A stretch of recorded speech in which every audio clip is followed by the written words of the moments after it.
Welcome to The Explainer. Today, we're diving into an ancient herb that's getting a ton of buzz lately for its potential to help us with some of our biggest modern-day struggles. So let me ask you, are you feeling the pressure? That constant stress from work, or maybe just life in general? That feeling of being totally wiped out or anxious? Yeah, it seems like everyone is dealing with this stuff these days. Well, our source material for this explainer looks at an ancient herb that claims to offer a solution. It's called Ashwagandha. So let's dig in and see what the deal is. Okay, so what is ashwagandha? I mean, what does that name even mean? Turns out the name itself tells us a whole lot about what it's supposed to do.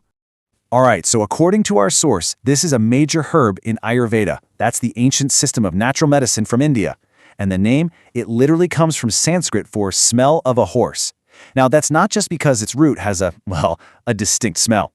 It's also about its reputation for giving you the strength and energy of a horse. Kind of cool, right? So where does all this supposed power come from? Well, what's fascinating is that while the whole plant is useful, like the leaves have antioxidants, which are great for stuff like colds and fevers, our source says the real magic is in the roots. That's the powerhouse. It's where the most potent medicinal properties are packed in.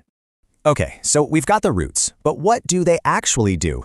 Let's get into the main benefits. And honestly, the list of claims our source covers is, well, it's pretty extensive. I mean, look at this. We're talking everything from managing blood sugar and blood pressure to reducing stress and anxiety. It even mentions boosting male fertility, supporting heart health, and improving muscle mass. The source points out that it's considered an adaptogen. That's just a fancy word for something that helps your body handle stress, mainly by keeping your cortisol levels in check. And when you think about it, managing stress connects to pretty much everything else on this list, right? Let's zoom in on the metabolic health side for a second. Our source highlights two really big claims here. First, it's said to help with insulin secretion and blood sugar levels, which is obviously a huge deal for anyone managing diabetes. And second, it supposedly helps lower and control high blood pressure. So it's hitting two major metabolic markers.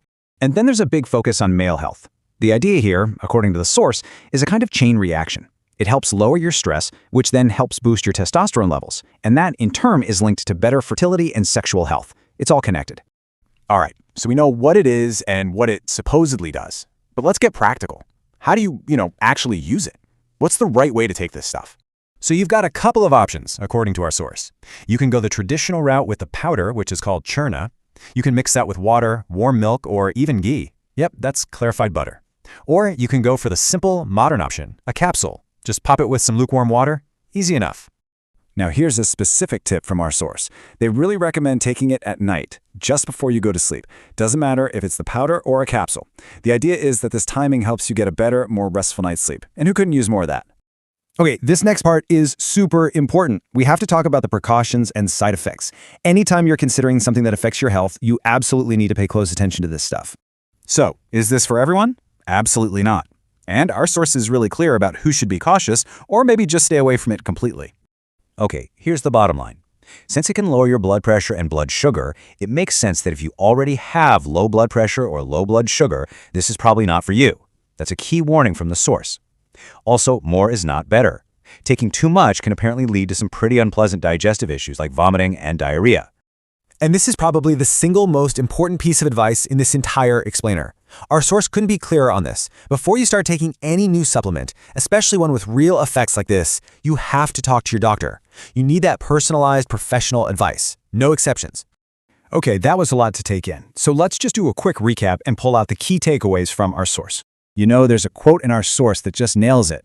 Anything is beneficial only in the right amount. It really boils down to that, doesn't it? The right dose for the right person. Get that wrong, and you could be doing more harm than good. So let's just run through it one last time. Ashwagandha, an ancient Ayurvedic herb, the power is in the root. It's claimed to help with a whole bunch of things: stress, blood sugar, male fertility, you name it. You can get it as a powder or a capsule, and it seems like taking it at night is a good move. But, and this is a big but, it's not for people with low blood sugar or blood pressure. And remember, don't overdo it or your stomach won't be happy.